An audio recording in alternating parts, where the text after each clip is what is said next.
Yo les gars, j'espère que vous allez bien. J'ai une révélation sur le rêve de Zoro.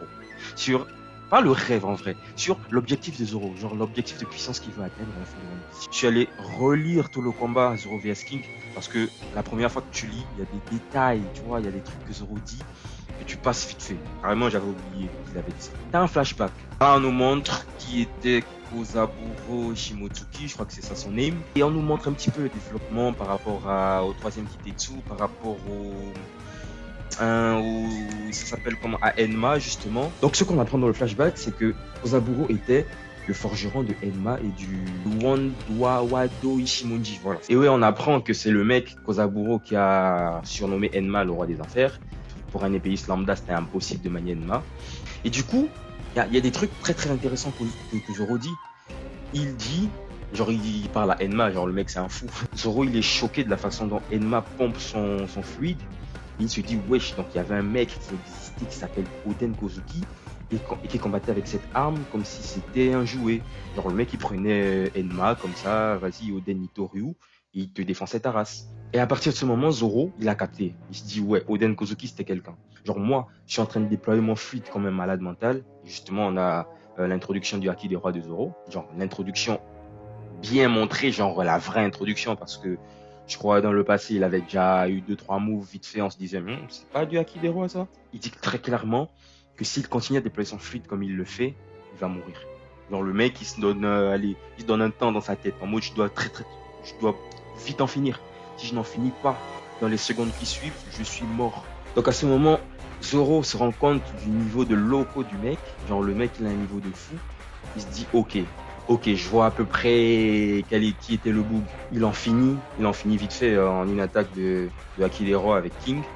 Et après, t'as un flashback. Genre, t'as le flashback où il dit, ouais, je vais l'emporter sur lui.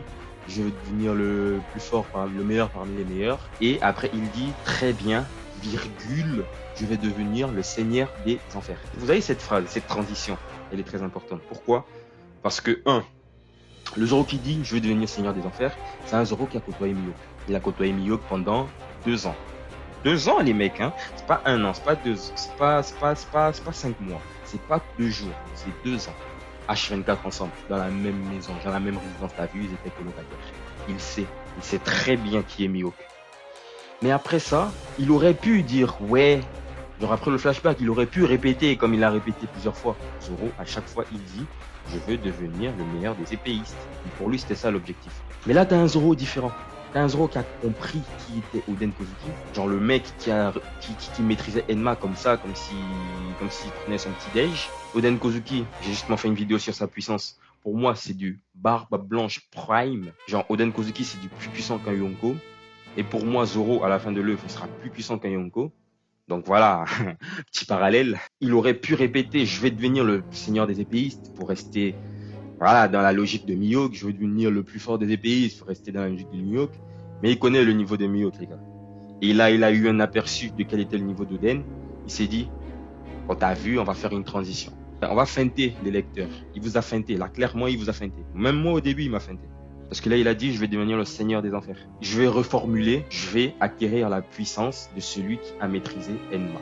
Et il sait très bien que s'il a un long combat, il va mourir. Pourquoi il va mourir? Parce qu'il ne maîtrise pas Enma, parce qu'il ne maîtrise pas la puissance que Kenma déploie. Donc il a dit, je vais acquérir le niveau de celui qui prenait Enma. C'était un vulgaire pur dans, je vais me rapprocher du niveau de Oden Kozuki. Est-ce que vous comprenez le truc? Genre là, t'as Mihawk, où c'était, ouais, je vais devenir le meilleur épéiste au monde.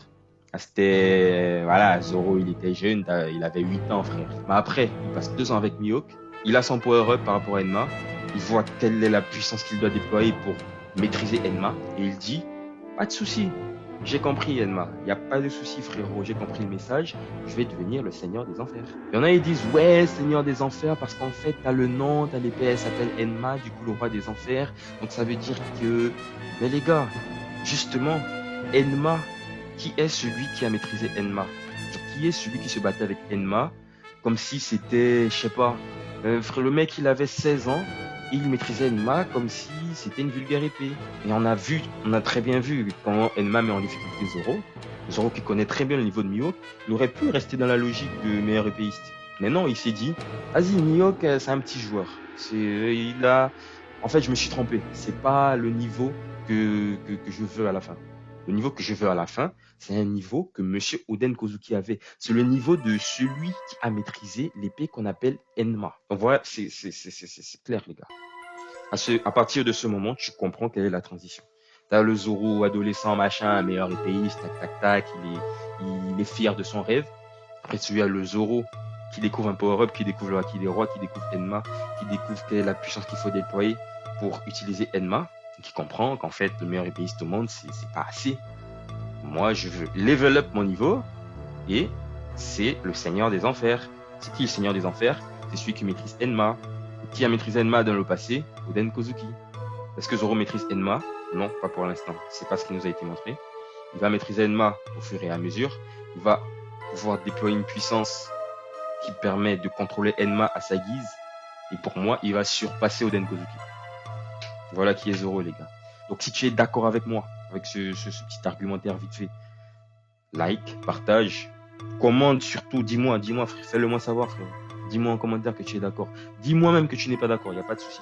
C'est la communauté, voilà, on est là, on discute One Piece. Quand c'est un manga, on discute, on peut ne pas être d'accord, il n'y a pas de souci, frérot. Donc pareil, si tu aimes, abonne-toi, partage. Je crois que je l'ai déjà dit, mais c'est pas grave, je le redis encore. Ciao les refs.